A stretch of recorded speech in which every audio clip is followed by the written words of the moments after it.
फटाफट अंदाज में खबरों का रुख कर लेते हैं। सीएम योगी ने लखनऊ स्थित अपने सरकारी आवास पर जनता दर्शन कार्यक्रम में लोगों की समस्याएं सुनी। इस दौरान सीएम योगी ने सभी फरियादियों की समस्याएं सुनी हैं। सीएम योगी ने सभी की समस्याओं के समाधान के लिए अधिकारियों को जरूरी दिशा निर्देश दिए। सीएम योगी ने कहा कि किसी भी तरह की लापरवाही बर्दाश्त नहीं की जाएगी।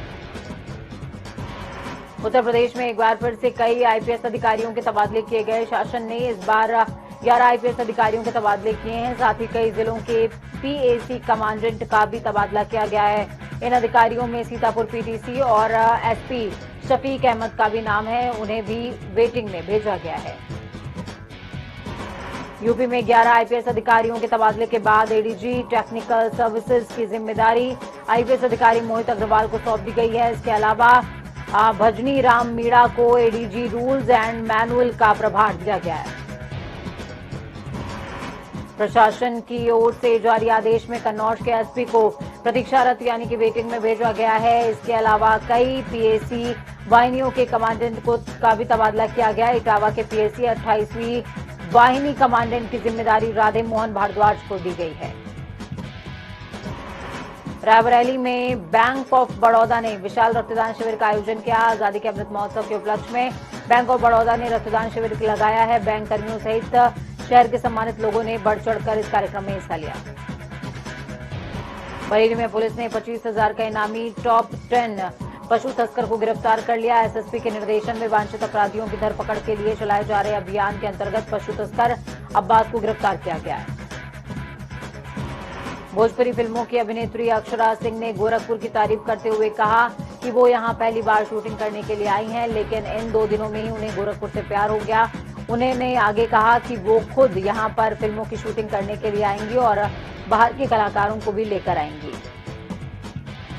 अलीगढ़ के खैर तहसील परिसर में पीछे से बनी फैक्ट्री संचालक ने मिर्च के दानों में आग लगा दी। तहसील परिसर में मिर्च का धुआं पहुंचने से फरियादी और अधिकारी में हड़कंप मच गया। तो वहीं अधिकारियों ने फैक्ट्री संचालक को हिदायत देते हुए कहा कि इस तरह की हरकत दोबारा नहीं होनी चाहिए।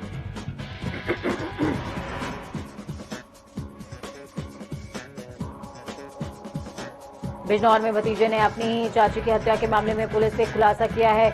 नशेड़ी युवक ने अपनी ही चाची को बुरी नीयत से दबोच लिया। विरोध करने पर समाज में बदनामी के डर से नशेड़ी युवक ने गला काटकर अपनी चाची की हत्या कर दी। कन्नौज जिलों में बदमाशों ने कथित तौर पर एक गांव के मंदिर परिसर में मांस का टुकड़ा फेंक दिया, जिसके बाद इलाके में सांप्रदायिक झड़प हुई। कई लोगों ने विरोध प्रदर्शन किया, दुकानों में आग लगा दी। पुलिस ने कहा कि इसके बाद हुई हिंसा में एक कब्रिस्तान का गेट भी क्षतिग्रस्त हो गया। तनाव को देखते हुए क्षेत्र में 3 घंटे तक नाकाबंदी जारी रही, जिसके बाद पुलिस ने प्रदर्शनकारियों को शांत करवाया। लेकिन जैसे ही नाकाबंदी हटाई गई, भीड़ क्रोधित हो गई और 4 दुकानों को जला दिया गया।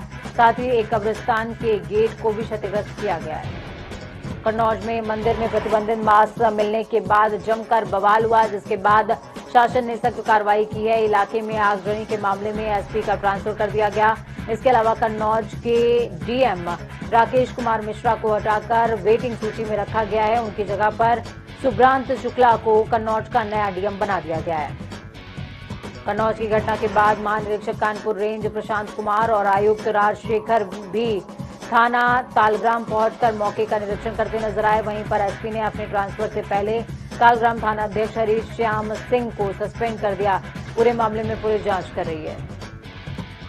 लखनऊ के लुलु मॉल में नमाज को लेकर विवाद लगातार बढ़ता जा रहा है। बीते दिन हिंदू संगठन से जुड़े आदित्य मिश्रा और उसके समर्थक हाथों में झंडा और बैनर लेकर मॉल में हनुमान चालीसा पढ़ने पहुंच गए थे। इस दौरान प्रदर्शनकारियों ने जय श्री राम के नारे भी लगाए।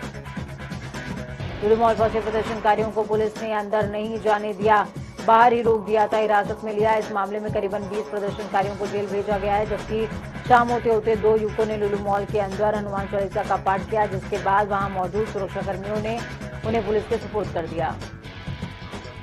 लखनऊ लुलु मॉल को लेकर चल रहे हंगामे के मामले में डीसीपी साउथ गोपाल कृष्ण को हटा दिया गया। उनकी जगह डीसीपी ट्रैफिक सुभाष चंद्र शाक्य को डीसीपी साउथ बनाया गया है। तो वहीं सुशांत गोल्फ सिटी के इंस्पेक्टर अजय प्रताप को पुलिस ने लाइन हाजिर किया है।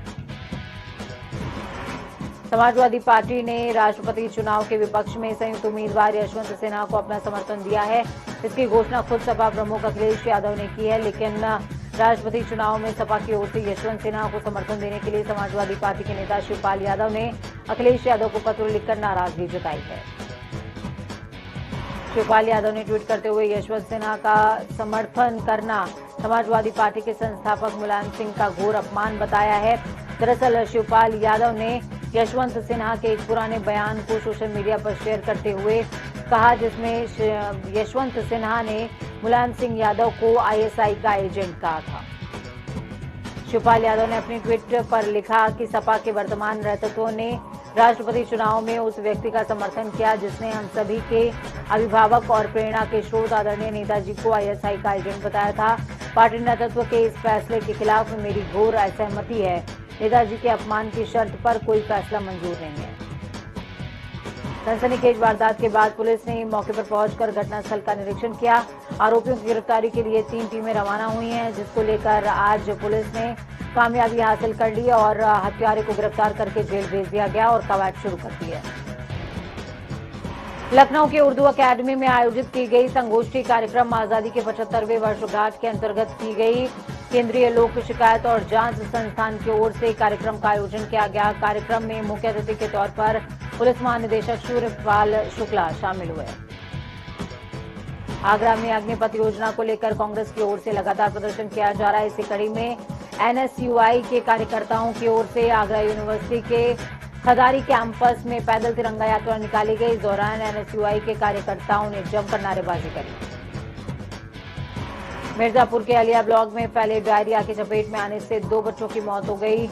कोला बस्ती में डायरिया की चपेट में आने से करीबन 17 लोग पीड़ित हैं, जिन्हें स्थानीय स्वास्थ्य केंद्र में भर्ती कराया गया है। चिकित्सकों की टीम ने गांव का निरीक्षण करते हुए कुएं के पानी का सैंपल जांच के लिए भेज दिया है।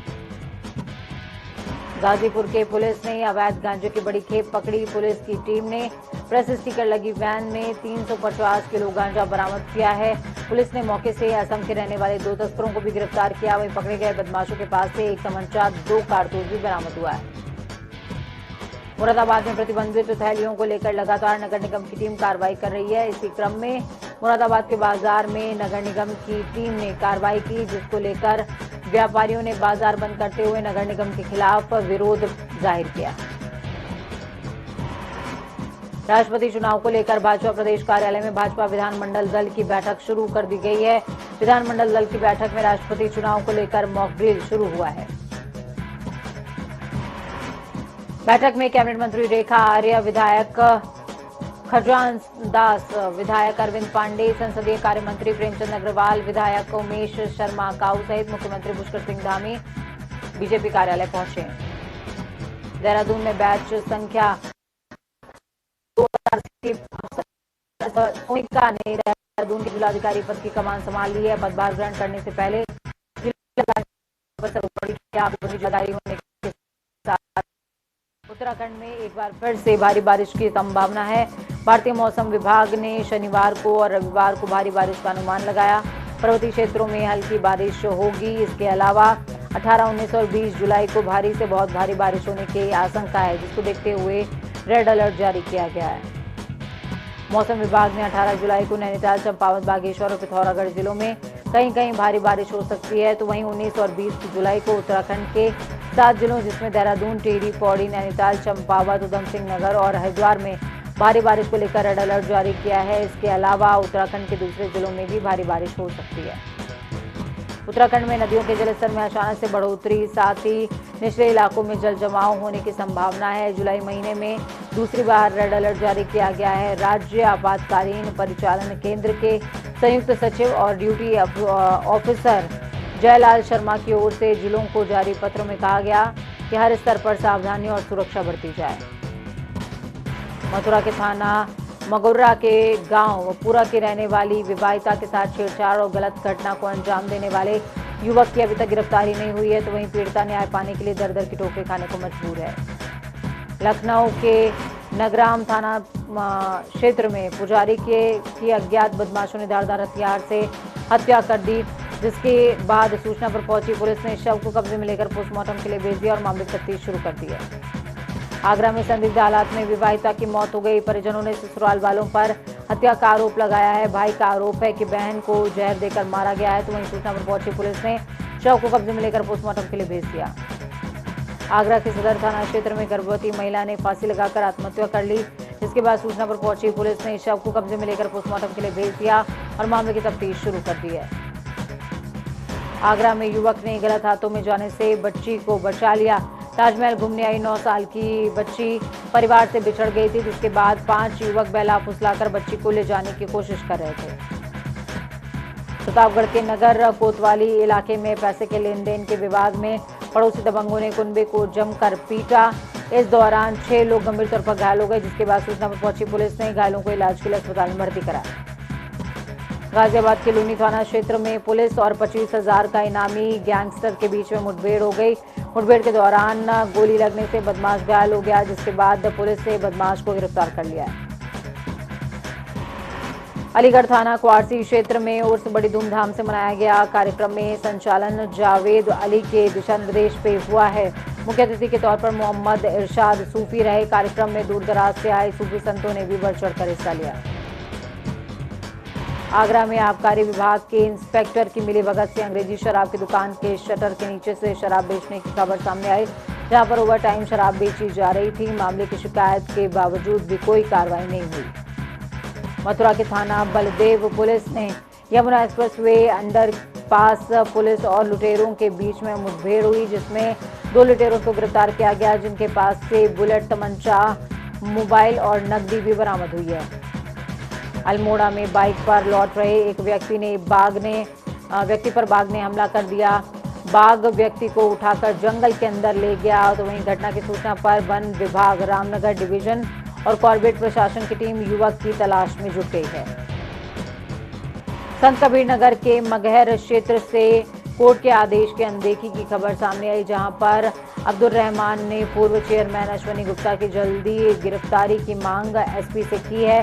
पीड़ित के मुताबिक चेयरमैन से उनकी जान को खतरा है। कोर्ट के NBW जारी होने के बावजूद पुलिस आदेश का पालन नहीं कर रही है। प्रदूषण नियंत्रण बोर्ड की ओर से प्रतिबंधित प्लास्टिक और पॉलिथीन के खिलाफ चलाए जा रहे अभियान के तहत मुजफ्फरनगर में पॉल्यूशन विभाग और नगर पालिका ने बड़ी कार्रवाई करी, जिसमें 8 दुकानदारों ने भारी तादाद में पॉलिथीन बरामद करते हुए 35,000 जुर्माना लगाया गया। तो वहीं दुकानदारों को चेतावनी भी दी गई है। रामपुर के सिविल लाइन क्षेत्र में ट्रक और प्राइवेट बस में टक्कर हो गई। हादसे में 22 यात्री घायल हो गए, 5 की मौत हो गई। घटना की सूचना पर पहुंची पुलिस ने घायलों को अस्पताल में भर्ती कराया और शव को पोस्टमार्टम के लिए भेज दिया। लखीमपुर खीरी में मारपीट की घटना को लूट की घटना दर्शाने वाले बस के चालक और परिचालक ने पुलिस ने गिरफ्तार कर लिया। साथ ही मारपीट करने वाले 7 अभियुक्तों को भी पुलिस ने गिरफ्तार किया है। आपको बता दें कि इस मामले में थाना अध्यक्ष, चौकी इंचार्ज समेत 10 पुलिस कर्मियों को निलंबित कर दिया गया।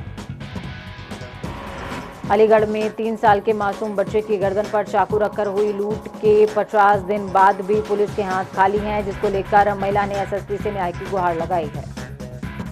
लखनऊ के नाका थाना क्षेत्र में अवैध रूप से शराब बेचने वाली एक महिला को पुलिस टीम ने गिरफ्तार कर लिया।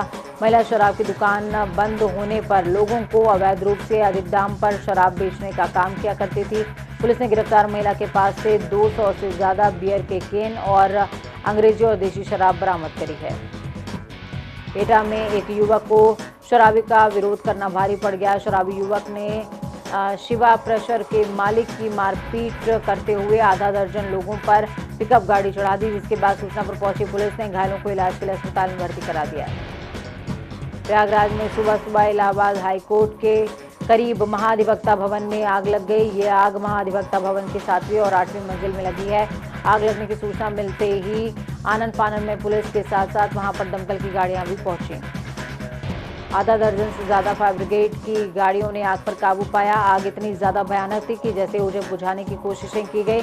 फायर ब्रिगेड के 2 कर्मियों का हाथ झुलस गया, जिसे तुरंत इलाज के लिए अस्पताल में भर्ती करा दिया गया। दमकल कर्मियों ने कड़ी मशक्कत के बाद आग पर काबू पाया है। वक्त यहाँ पर छोटे से ब्रेक का। ब्रेक के उस पार खबरों का सफर लगातार जारी रहेगा। बने रहिए जनता टीवी के साथ, क्योंकि हम है आपकी ताकत। अपना और अपनों का बहुत ज्यादा ख्याल रखिए। नमस्कार।